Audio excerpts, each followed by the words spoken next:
नमस्कार, मैं Anil Maurya. CSIR net mathematics इस लेक्चर में आप सभी का बहुत-बहुत स्वागत करता हूं। लीनियर अलजेब्रा मैट्रिक्स का जो प्रॉब्लम है उसको हम कर रहे हैं। इससे पहले हमने जून 2011 के जो क्वेश्चंस आए थे उनको हमने कर लिए थे, 3 क्वेश्चंस आए थे। अब दिसंबर 2011 के जो मैट्रिक्स से रिलेटेड लीनियर अलजेब्रा का क्वेश्चंस है उनको करने का हम प्रयास करने वाले हैं। वीडियो की पीडीएफ आपको डिस्क्रिप्शन बॉक्स में लिंक मिलेगा, आप उससे भी डाउनलोड कर सकते हैं या आप मेरे टेलीग्राम ग्रुप में ज्वाइन हो सकते हैं। टेलीग्राम ग्रुप में आपको पीडीएफ मिल जाएगा। बहुत आसानी से हर एक पॉइंट आउट को फोकस करते हुए हम हर एक क्वेश्चंस को करने का प्रयास करेंगे। अपकमिंग एग्जामिनेशन सीएसआई नेट के लिए हेल्पफुल होगा। चलिए आइए शुरू करते हैं। देखिए, हर एक क्वेश्चन का स्टूडेंट फंडामेंटल कंसेप्ट होता है। हर एक क्वेश्चन पे आपको अलग से थिंकिंग करनी पड़ेगी। कल्पना बहुत जरूरी है। कल्पना अगर आप नहीं कर पाते हो तो फिर क्वेश्चंस के गलत होने के चांसेस ज्यादा रहेंगे। तो सबसे पहले चीज है कि आपको क्वेश्चन को पॉइंट आउट करना है और पॉइंट आउट करते हुए उस पर कल्पना थोड़ी करनी है कि उस टाइप के क्वेश्चंस को हम कैसे हैंडल करते हैं। और हैंडल करने का सबसे बढ़िया बेस्ट तरीका है, जब तक आप प्रैक्टिस में नहीं रहोगे तब तक वर्कआउट्स नहीं होगा। उसी के लिए हमारा ये वर्क स्टार्ट है। तो सबसे पहले मैंने लीनियर अलजेब्रा को स्टार्ट किया है। उसके बाद हम आपको आएंगे रियल एनालिसिस पे, फिर one by step previous year question paper plus notes के लिए वर्कआउट्स करेंगे। तो टेलीग्राम ग्रुप से आप ज्वाइन हो सकते हो। वीडियो हेल्पफुल हो तो प्लीज लाइक एंड शेयर कर सकते हैं और मेरे ज्वाइन बटन को भी आप फॉलो कर सकते हैं। छोटे छोटे हेल्प से आप मेरी हिम्मत को बढ़ा सकते हैं। हम उस तरह से आपको नोट्स भी प्रोवाइड करने की कोशिश मैं करूंगा। आइए देखते हैं इस क्वेश्चन का कंसेप्ट। थोड़ा बड़ा क्वेश्चन है बट लॉजिकल वे में बहुत इंपॉर्टेंट है। कह रहा है कि डिटरमिनेंट ऑफ द मैट्रिक्स। अब इतना बड़ा तो हम नहीं जानते हैं, 3x3 पढ़ते हैं, 4x4 पढ़ते हैं, लेकिन अब ये थोड़ा सा concept based different type of question है। कह रहा है कि ये जो मेन डायगोनल और ऑफ डायगोनल के एलिमेंट्स दिए हैं, देखिए यहाँ पर जो चीजें हमारे पास पॉइंट आउट है स्टूडेंट, इसको समझना है। ये जो दिया हुआ है ये यहाँ से लेकर के ये मेन डायगोनल पे एलिमेंट्स है, मतलब मेन डायगोनल है। ये हमारे पास क्या है? Main diagonals. और इधर जो दिया हुआ है ये वाला जो आपका है, मतलब ये इस वाला पार्ट जो है, ये क्या दिया हुआ है आपके पास? Off diagonals. This is the important. ये आपका क्या है? मेन डायगोनल और this is the off diagonals. अब इस तरह के अगर क्वेश्चन दिए हों तो इनका एक बेस्ट वे तरीका होता है, उसको हमको समझना है। बहुत आसान सा कंसेप्ट, फार्मूला बेस्ड है। हम फार्मूले बेस्ड से भी करेंगे, फिर अनदर टेक्निक से भी करने का प्रयास करेंगे, ठीक है। तो देखिए, अगर इस तरह के क्वेश्चंस का हमको कंसेप्ट हो, जैसे हम पहले फार्मूला, ठीक है स्टूडेंट, फार्मूला करेंगे। जब मेन डायगोनल और ऑफ डायगोनल के एलिमेंट्स दिए हों only, then we can that type of question how to handle and what is the answers. इसके बारे में हमको फोकस करनी है। मान लीजिए हम कंसिडर कर लें कि अगर कोई एक मैट्रिक्स है, लेट सपोज लेट हम कंसिडर कर लेते हैं एक मैट्रिक्स है A N cross N order की। तो सबसे ए होगा 0 0 0 डॉट डॉट करके, हम मान लीजिए यहाँ पे लास्ट में गए तो बी, फिर 0, फिर यहाँ पर ए, फिर 0 0 डॉट डॉट करके गए यहाँ पे बी और फिर यहाँ पे 0 हो जाएगा, ठीक है। इसी तरह हम जब आएंगे तो लास्ट में हमारे पास क्या आएगा? बी आएगा, ठीक है। इधर फिर 0 आएंगे। इसी तरह से हम बढ़ते चले जाएंगे। मान लीजिए यहाँ पे बी होगा, इस तरह से कहें, और फिर ये सब 0 और हियर इज द ए। इसी तरह फॉर्मेट हमारा जब बनेगा तो ये लास्ट में हमारे पास ए आ जाएंगे और ये part complete. That is the important points, ठीक है। ये हमारे पास इंपॉर्टेंट है। This is the n cross n, ठीक। मतलब हमारे पास जो डायगोनल के एलिमेंट्स होंगे, ठीक है, मेन डायगोनल और ऑफ डायगोनल के एलिमेंट्स होंगे। तो इस तरह की वैल्यूज के लिए अगर हम डिटर्मिनेंट की बात करते हैं, ध्यान रखिएगा, दिस इज द फार्मूला जो हमारे पास इस वाले पैटर्न के क्वेश्चंस का है। देखिए, ए स्क्वायर माइनस बी स्क्वायर और पावर में n/2, और दैट इज द, ये जो बॉक्स बना है इस बॉक्स का मीनिंग क्या है ये समझिए। दिस इज द, यहाँ पे है ये ग्रेटेस्ट इंटीजर्स है। इसको क्या कहते हैं हम? Greatest integers. ग्रेटेस्ट इंटीजर वाला कंसेप्ट रहेगा, इसको ध्यान रखिएगा। This is the greatest integer. तो ग्रेटेस्ट इंटीजर क्या होता है ये सभी आप जानते हो, बेसिक फंडामेंटल है। तो अगर हम इस क्वेश्चन पे बात करें तो देखिए ऑर्डर कितना है? 6 है, मतलब n की वैल्यू हमारे पास 6 है, a की वैल्यू क्या 1 है और b की वैल्यू क्या है 2 है। मतलब यहाँ पर अगर हम बात करें, सो डिटर्मिनेंट्स की बात करें तो a की वैल्यू 1, b की वैल्यू 2, 2 का स्क्वायर और इसके बाद आपका 6/2 and this is the greatest integer वाला कंसेप्ट। ठीक, तो अभी हो जाएगा आपका 1 - 4 मतलब -3, और ये हो जाए ग्रेटेस्ट इंटीजर में हम अगर अब 3 आते हैं, इंटीजर्स है, इक्वल टू लेस देन और इक्वल टू होता है तो सिंपली 3 आ जाएगा, तो -3 के पावर ऑफ 3 -27। ये that is the first way. इस क्वेश्चन को सॉल्व करने का जो हमारा फर्स्ट वे था, फर्स्ट टेक्निक था स्टूडेंट, हम उसको कर पाए। ठीक, अब दूसरे तरीके में क्या करना है उसको समझते हैं आप। दूसरा तरीका ये है कि हम इस मैट्रिक्स को अपर ट्रायंगुलर मैट्रिक्स फॉर्म में कन्वर्ट कर दें या लोअर ट्रायंगुलर मैट्रिक्स फॉर्म में कन्वर्ट कर दें। दो तरीके से हैं कि अपर ट्रायंगुलर मैट्रिक्स या फिर लोअर ट्रायंगुलर मैट्रिक्स या फिर ब्लॉक मैट्रिक्स। ये बेसिक फंडामेंटल टेक्निक्स हैं, इनको फॉलो करके कर सकते हैं। अपर ट्रायंगुलर मैट्रिक्स, ठीक है, तो अपर ट्रायंगुलर मैट्रिक्स में इसको कन्वर्ट करें। देखिए अपर ट्रायंगुलर मैट्रिक्स में अगर हमको इसको कन्वर्ट करना है स्टूडेंट, फिर से आते हैं, देखते हैं अपर ट्रायंगुलर मैट्रिक्स में कैसे कन्वर्ट कर सकते हैं।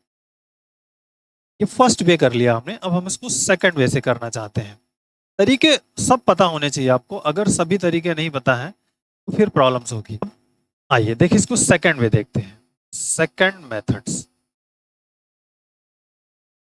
सेकंड मेथड में हम क्या फोकस करेंगे स्टूडेंट, अपर ट्रायंगुलर मैट्रिक्स में कन्वर्ट करने का प्रयास करना है आपको। बहुत ध्यान से लॉजिकली इसको समझते जाइएगा और अपर ट्रायंगुलर मैट्रिक्स में कन्वर्ट करिए।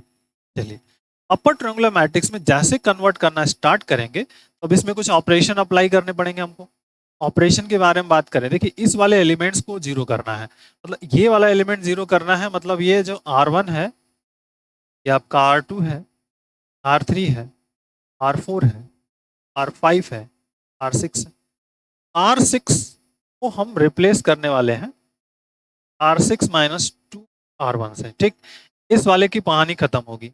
अब ये वाला जो एलिमेंट्स है इसके साथ जाएगा, मतलब R5 को रिप्लेस करेंगे R5 - R2 से, इसकी कहानी खत्म। अब ये वाला जो बचा है इसको इससे, मतलब R3 को सॉरी R4 को रिप्लेस करेंगे R4 - 2 R3 से।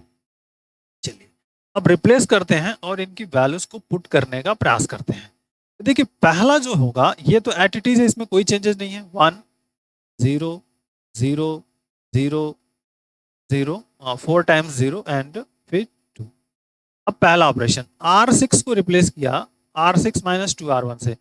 जैसे यहां से रिप्लेस किया हमने यहां पर, देखिए यहां से जैसे हमने इस वाले पार्ट को रिप्लेस करेंगे तो 1 - 2 करेंगे तो क्या यहाँ पे आ जाएगा, पहला 0 है।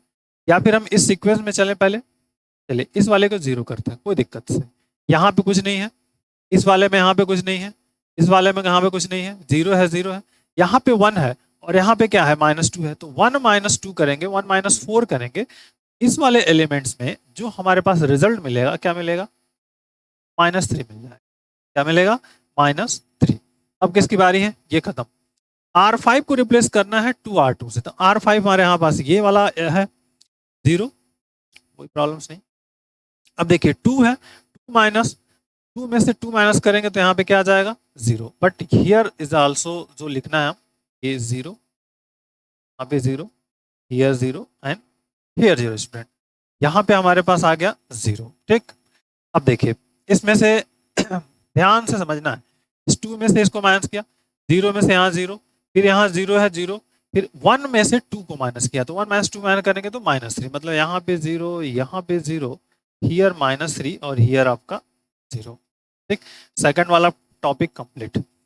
अब इस थर्ड की बात करते हैं बहुत ध्यान से। थर्ड R4 मतलब ये वाला एलिमेंट्स, तो R4 को हमको रिप्लेस कर देना है 2 R3 से। R4 जो हमारे पास है, देखिए 0 0 0 0 0 R4। ठीक है, देखिए 0 0, अब यहाँ से 0 हो गया, 1 माइनस यहाँ से करेंगे, 1 माइनस ये वाला पार्ट 1 - 4, तो मतलब यहाँ क्या आएगा -3, आगे के इधर 0। और जो R1 और R3 थे वो एट इट इज रहेंगे, उनके साथ कुछ भी चेंज नहीं हुए, 0 1 0 0 2 0, और एक और छूट गया है उसको लिख लेता हूं मैं ध्यान से, इसमें ये वाला 0 0 1 और 2 is 0 0। ठीक, स्पेस की कमी थी, बट ये आप समझ गए होंगे पैटर्न्स। अब देखिए, ये अपर ट्रायंगुलर मैट्रिक्स हो गया, ये वाला जो एलिमेंट्स है अब ये डायगोनल के एलिमेंट्स हो गए। ठीक, तो अब ये आप इतना तो आपको समझ में आ गया कि अगर इस तरह की मैट्रिक्स है, अपर ट्रायंगुलर मैट्रिक्स में कन्वर्ट हो गया, तो डिटरमिनेंट क्या होता है, diagonal, product of diagonal elements. तो प्रोडक्ट ऑफ डायगोनल एलिमेंट्स निकल जाएंगे। तो प्रोडक्ट ऑफ डायगोनल एलिमेंट्स अगर हम निकालेंगे, determinant of A, diagonal element क्या है, 1 × 1 × 1 × -3 टू गेट 27, -27। ठीक, ये सेकंड वे हो गया इस क्वेश्चन को सॉल्व करने का। क्या हो गया, second way, this is the -2। अब थर्ड वे भी है, थर्ड तरीके से भी इसको सॉल्व किया जा सकता है। ठीक है, थर्ड वे क्या है, यहाँ पे दो मैट्रिक्स दिख रही हैं, दोनों को अलग अलग कर दीजिए। चलिए आइए थर्ड वे में तीसरा तरीका भी हम समझते हैं। ठीक है, मेथड थर्ड्स, इसको भी समझाते हैं। इसको बेसिकली हम यहाँ से समझेंगे बहुत अच्छे से। तरीके, इतने सारे तरीके हैं, इतने टॉपिक वाइज पॉइंट आउट हैं कि जिनको हम बहुत ही बेहतरीन तरीके से कर सकते हैं। अब आइए देखते हैं इसके सिस्टम को। देखिए, सिस्टम जब तक आप नहीं समझोगे स्टूडेंट, तब तक प्रॉब्लम्स होती रहेगी क्वेश्चंस को। सिस्टम को समझना है और हम क्वेश्चन तो आराम से कर ही लेंगे। हो सकता है आपको लगेगा टाइम टेक कर हम बहुत टाइम ले रहे हैं, बट हमारे पास कोई ऑप्शंस नहीं है, हमें इस पैटर्न को समझना है। देखिए, इस सिस्टम को हम ब्रेक कर रहे हैं, टू मैट्रिक्स को ऐड कैसे किया जाता है, इसको ब्रेक कैसे करना है। तो हम पहले 1 0 0 0 0 और फिर यहाँ पे भी 0 आ जाएगा, 1 2 3 3 2 5 3 3 6 हो गए, 0 1 0।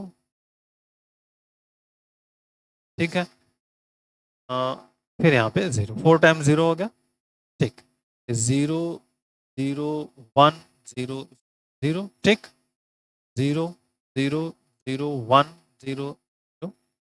ठीक है, ब्रेक कर रहे हैं इसको, 3 4 हो गया, फिर 0 फिर 0 फिर 0 फिर 0 1 फिर 0 एंड लास्ट में फिर से 0 1। ये पहला पार्ट प्लस सेकंड वाला। अब 2 2 की बात करनी है ना, तो आइए 2 2 पे बात करते हैं। देखिए, पहला जाएगा यहाँ पे 0 0 0 0 5 हो गया और यहाँ पर है, देख लिया।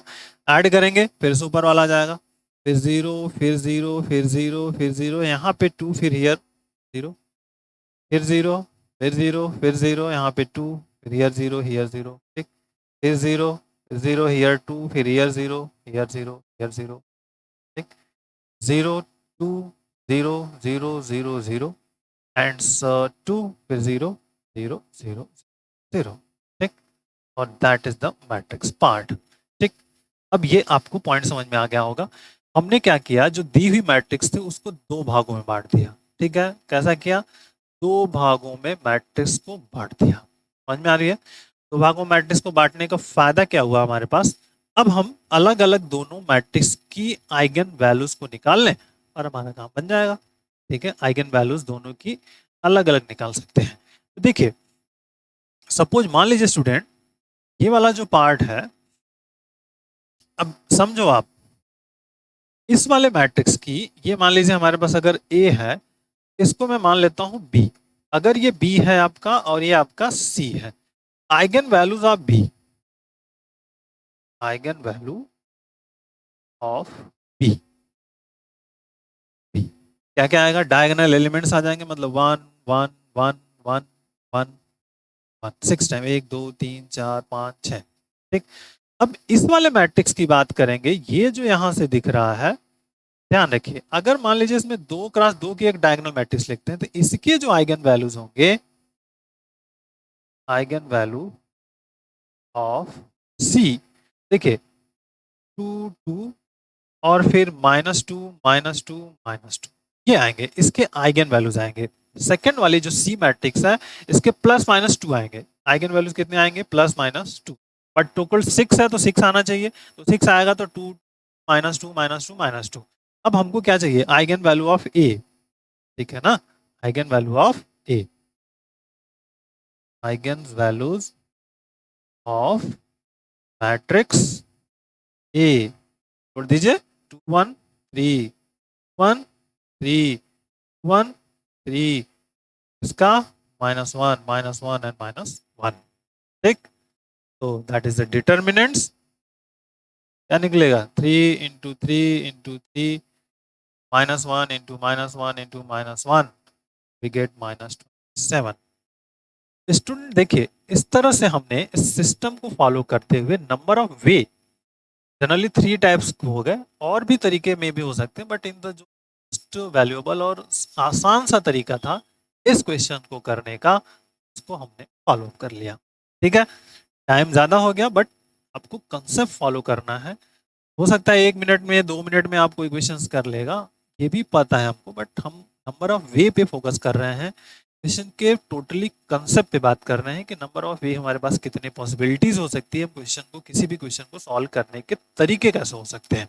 ओके, आइए अब आते हैं नेक्स्ट। ये जो क्वेश्चन है द मोस्ट इंपॉर्टेंट क्वेश्चन है, और बहुत बार इससे क्वेश्चन आता है, और ये तो बहुत स्मार्ट सा तरीका है इस क्वेश्चन को करने का। सब कुछ सीखेंगे बहुत डिटेल्स में। अब कभी भी हमने इस तरह के क्वेश्चंस को सीखा नहीं है, अभी सीख रहे हैं। देखिए क्या है, आप सीखने का प्रयास करेंगे। Suppose the matrix is has certain complex numbers lambda is not equal to 0 as eigenvalue, which of the following number must also be eigenvalue of a। इसमें से एक लैम्डा आइगन वैल्यूज है, बट दूसरा आइगन वैल्यू कह रहा है कि इसमें से कौन सा होगा, ठीक है। अब आइए देखिए पैटर्न क्या है, इस क्वेश्चन के पैटर्न को देखिए। इसमें इनका अगर हम सम करते हैं, इनका हम आपस में सम करते हैं तो क्या मिलता है 0, 40 - 29 - 11 गेट 0, ठीक। इनका आपस में हम सम करते हैं, ये वाले पैटर्न तो क्या मिलेगा, इनका हम आपस में सम करते हैं तो क्या मिलेगा। तो इस तरह के कंसेप्ट को याद रखिएगा। यदि कभी भी, जब कभी ऐसा आपको मिले कि नंबर ऑफ रो के सभी एलिमेंट का हम सम करें 0 मिले, या कोई एलिमेंट्स मिल सकता है, नंबर ऑफ कॉलम्स के सभी एलिमेंट का सम करने पर कोई एक एलिमेंट्स ऐसा मिले, वह जो होता है उस मैट्रिक्स का उस मैट्रिक्स की एक आइगन वैल्यूज होती है। तो इसी केस में यहां पर हमने फॉलो अप किया तो 0 मिला, मतलब यहां से क्लियर हुआ कि 0 इज 1 आइगन वैल्यू ऑफ ए। मान लीजिए 0 एक आइगन वैल्यूज हमारे पास है, क्योंकि 3x3 की मैट्रिक्स है, 3x3 की मैट्रिक्स है, लैम्डा 1 इक्वल टू मान लीजिए हमारे पास 0 आ गया। हम ट्रेस जानते हैं, ट्रेस क्या होता है, सम ऑफ डायगोनल एलिमेंट्स, मतलब 40 + 30 - 50। इधर क्या आएगा, lambda 1 lambda 2 and lambda 3 equal to कितना आ गया 20, ठीक है। ट्रेस होता है sum of diagonal, sum of eigen values भी होता है। ट्रेस की वैल्यू कितनी होती है, सम ऑफ आइगन वैल्यूज के बराबर भी होता है, ट्रेस तो उसको भी कहते हैं, और आइगन वैल्यूज के सम के इक्वल्स भी होता है। तो एक तो 0 मिल गया, एक मान लीजिए आपके पास लैम्डा है, दूसरा हमको लैम्डा 3 है, then we get 20। Lambda 3 is equal to क्या हो जाएगा माइनस लैम्डा। ये आपका यहाँ पे एक छोटा सा स्मार्ट सा तरीका 20 माइनस लैम्डा पे फोकस आउट हो गया, and we get the answers, ठीक है। आई थिंक लॉजिक वाला पॉइंट आउट समझ आ गया होगा कि हम कैसे इसको कर रहे हैं, ठीक। चलिए आइए नेक्स्ट क्वेश्चन पे आते हैं। ये थोड़ा तूफानी वाला क्वेश्चन है, बट लॉजिक है। इस तरह के लॉजिक को भी हमको समझना है, और इस तरह के पॉइंट आउट को फॉलो करते हुए क्वेश्चंस को करने का प्रयास करना है। लॉजिकल बेस है, बट इसको इतने आसानी से हम करेंगे कि आपको बहुत ही आराम से इसको समझ में आएंगे कि सिस्टम देखने में भड़काऊ लग सकता है, डरावना लग सकता है, लेकिन उसको डरना नहीं है आपको, क्वेश्चंस को देख करके डरना ही नहीं है, ठीक है। खासकर मैट्रिक्स के क्वेश्चंस को तो देख के एकदम नहीं डरना है। जब आने वाले समय में हम बात करेंगे मैट्रिक्स के कुछ बयान, रैंक से रिलेटेड कुछ अच्छे से और बेहतरीन से कंसेप्ट पर 1 बाय 1 डिस्कस करेंगे, तो चीज़ें आपको ऐसा समय आएगा मैट्रिक्स बहुत आसान लगेगी, ठीक है भी आसान। आइए देखते हैं, इसको कह रहा है कि let A be the 5x4 matrix with real entries, ठीक है, such that space of all solutions of linear system, this is दिया हुआ है, is given by this and here MT denote the transpose of matrix M, then the rank of A, जो T लिखा हुआ है। तो ए कह रहा है 4x4 की मैट्रिक्स है, ये कैसी है हमारे पास 4x4 की मैट्रिक्स है। तो चलिए एक 4x4 की मैट्रिक्स को लिख डालते हैं हम। ठीक, जो ए है मतलब ए 4x4 की एक मैट्रिक्स है हमारे पास, तो इसको हमको सिंपली लिखना है। मतलब यहाँ पे A11, A12, A13, A14 और सॉरी क्या है ए के बारे में समझें 5x4, तो यहाँ पे A15 भी आ जाएगा, नो प्रॉब्लम। फिर गलत हुआ, 5x मतलब 5 क्या होंगे, नंबर ऑफ रो होंगे ना, नंबर ऑफ रो, तो नंबर ऑफ कॉलम्स में कहाँ जा रहे हैं, दैट इज नॉट गुड। ठीक, अब ठीक है, चलिए तो A21 लिख क्यों रहा हूं, इसके कंसेप्ट को हमको समझना है ना, तो हम इसको लिखेंगे नहीं तो बात बनेगी नहीं। 3-1 और 3-2, फिर 3-3 और A3-4, now we get here A4-1, 4-2, 4-3, this is the 4-4 and here A5-1 और A5-2 और here is the A5-3 और फिर A5-4 and is here now we get the 5x4। ठीक, अब देखिए जो दिया हुआ है स्टूडेंट्स, ये xt दिया है, xt, what is x? x number of solutions है। जैसे हम आइगन वेक्टर्स को फाइंड आउट करते थे solution system of linear equations में, वही यहाँ पार्ट है। हमको यहाँ पे बेसिकली क्या करना है, लीनियरली इंडिपेंडेंट सॉल्यूशंस को फाइंड कर लेना है। लीनियरली इंडिपेंडेंट सॉल्यूशन हम फाइंड कर लेंगे, हमारा वर्कआउट हो जाएगा। तो देखिए, तो अगर हम x की बात करें तो सपोज ट्रांसपोज ऑफ दिस है, तो मान लेते हैं कि x1 है, x2 है, x3 है और x4 है। ये तो हो सकता है, क्यों? क्योंकि नंबर ऑफ कॉलम्स के इक्वल्स होगा। नंबर ऑफ कॉलम्स हमारे पास कितने हैं, 4 हैं, ये है 4 by this number of columns 1 2 3 4, तो x1 x2 x3 and x4। ठीक, 5 इक्वेशंस बनेंगे। राइट हैंड साइड में ऑलरेडी हमारे पास दिया हुआ है 1 2 3 4 5, ट्रांसपोज लिख लेंगे तो 1 2 3 4 5, दैट इज इंपॉर्टेंट। अब आपके पास धमाकेदार यहां पर एंट्रीज होने वाली है टेक्निक की। ठीक है, सबसे पहले पॉइंट आउट है, समझिएगा 5 है, रैंक 5 तो होगी नहीं, पहली कहानी खत्म। 5 है भी नहीं कहीं क्वेश्चंस में। अब 4 या 4 से कम होगी, क्योंकि नंबर ऑफ इक्वेशंस तो 5 है, नंबर ऑफ वेरिएबल्स हमारे पास कितने हैं, सिर्फ 4 हैं।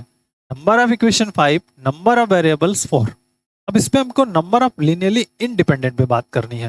देखिए x1, x2, x3 और x4 ऑलरेडी दिए हुए हैं हमारे पास।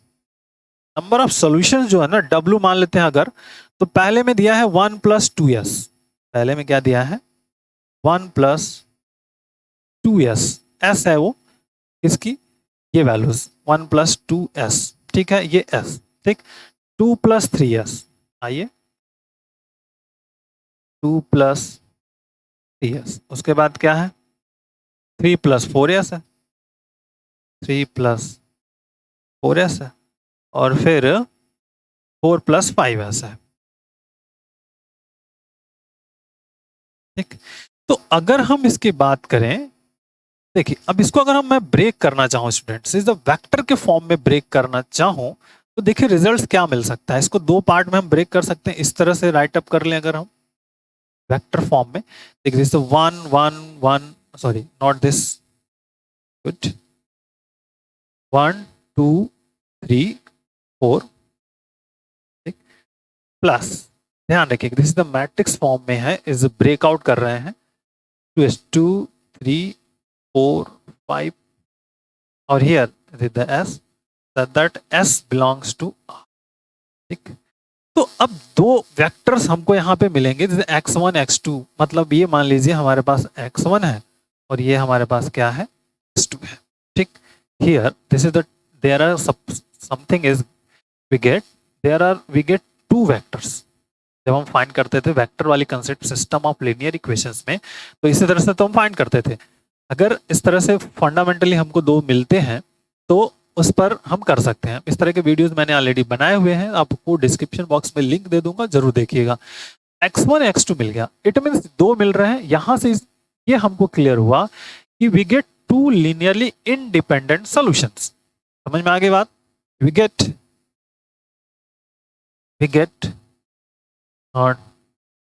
टू linearly independent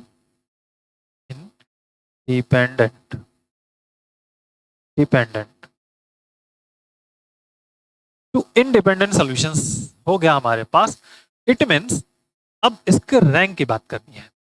तो नंबर ऑफ सॉल्यूशन आपसे पूछा है क्वेश्चन में, क्या आपसे पूछ क्या रहा है? देखिए कह रहा है कि सच that space of solution of linearly system.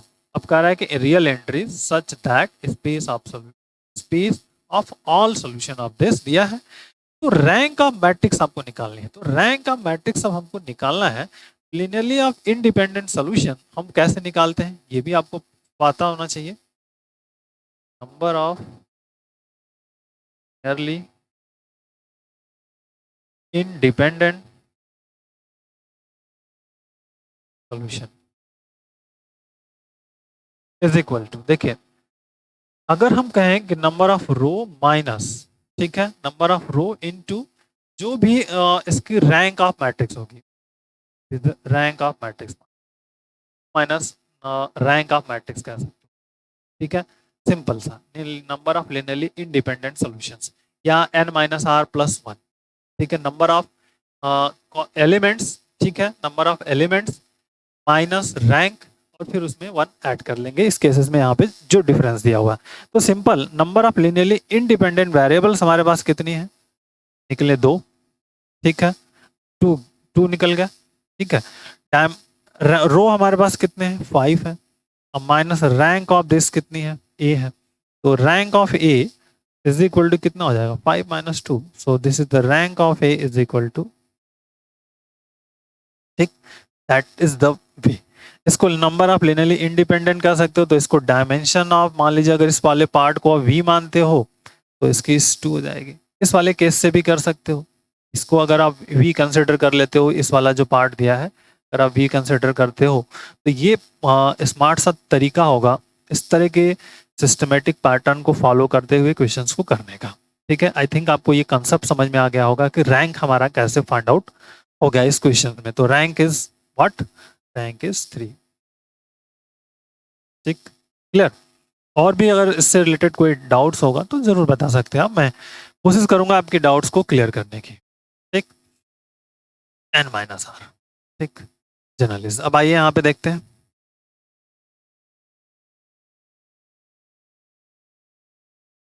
Let A be the 3x3 matrix with real entries such that determinant of A equal to 6, trace A equal to 0 and determine A plus I equal to 0 where I is the denote the 3x3 identity matrix then the eigenvalues of A।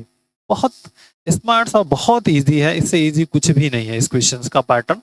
देखिए कह रहा है कि determinant A जो है वो हमारे पास 6 है। तो सबसे पहले तो आप चेक कर लो, इसमें से ऑप्शन पे हम फोकस कर लें कि कौन कौन से हैं डिटर्मिनेंट। और फिर कह रहा है कि lambda 1 plus lambda 2 plus lambda 3 equal to 0। Trace 0 मतलब इज द ट्रस, मतलब सम ऑफ जो आइगन वैल्यू मिले उनकी सम भी हमारे पास 0। तो देखिए डिटरमिनेंट 0, अगर इनका मल्टीपल करते हैं तो क्या मिलेगा? ये मिलेगा माइनस 6 मिलेगा मल्टीप्लीकेशन में। -6 नहीं मिलना, प्लस मिलना चाहिए, खत्म। इनका मल्टीपल करते हैं तो देखिए -6 तो मिलेगा, लेकिन सम करने पर क्या 0 मिलेगा? सम करने पर 0 नहीं मिलेगा। अगर डिटरमिनेंट निकालें तो 6, बट सम जो ट्रेस की बात करेंगे तो यहाँ पे -2 मिल जाएगा जो कि 0 नहीं मिल रहा है, ये ऑप्शन खत्म, ठीक। यहाँ पे ऑलरेडी नहीं मिल सकता। 1 2 -3, देखिए 1 2 -3 करने पर क्या मिलेगा? -6 मिल जाएगा, +6 नहीं मिलेगा, खत्म। -1 -2 एंड 3, ये ऑप्शन बचता है। ये सभी ऑप्शंस को सेटिस्फाई करता है। पहला -1 -2 + 3 we get 0, -1 × -2 × 3 we get the 6. तो दैट इज द डिटर्मिनेंट यहाँ पे 6 है और इस प्रॉपर्टी को फॉलो करते हुए हमको आंसर से ही क्वेश्चंस को निकाल लेना है। कोई यहाँ पे अलग से different logic and different technique use ही नहीं करनी है आपको। समझ में आ गई बात? बहुत बेसिक सा फंडामेंटल क्वेश्चन था जिसको कि आप कर सकते हो। तो कभी कभी आप आंसर से भी आपको प्रयास कर लेना है, आंसर को फॉलो अप करके देखते हुए कर लेना है कि हमारा आंसर क्या मिल सकता है। ठीक है, तो बहुत बेसिक और लॉजिक वाले क्वेश्चंस हम कर रहे हैं। तो जून 2011 एंड दिसंबर 2011 के हमने मैट्रिक्स से रिलेटेड क्वेश्चंस कर लिए। फिर अब आएंगे जून 2012, 13, 14 सब करेंगे अप टू 22 तक। ठीक है, तो टोटल 10 है। तो आई थिंक हमको लगता है आपको 10 डेज में 10 to 20 डेज में ये टॉपिक्स फिनिश्ड हो जाएगा मैट्रिक्स से रिलेटेड। फिर लीनियर ट्रांसफॉर्मेशंस फिर 1 by 1 सिस्टमेटिक ढंग से करेंगे। हो सकता है एक से ज़्यादा भी वीडियोस आपको इस टॉपिक पे क्वेश्चंस पे सॉल्यूशन में प्रोवाइड करने का प्रयास करूँ। वीडियो हेल्पफुल हो तो प्लीज़ लाइक एंड शेयर ज़रूर करें। मोर स्टडी के लिए मेरे टेलीग्राम ग्रुप से आप ज्वाइन हो सकते हो। Okay, take care, thank you, bye bye, नमस्कार, मैं अनिल मौर्य।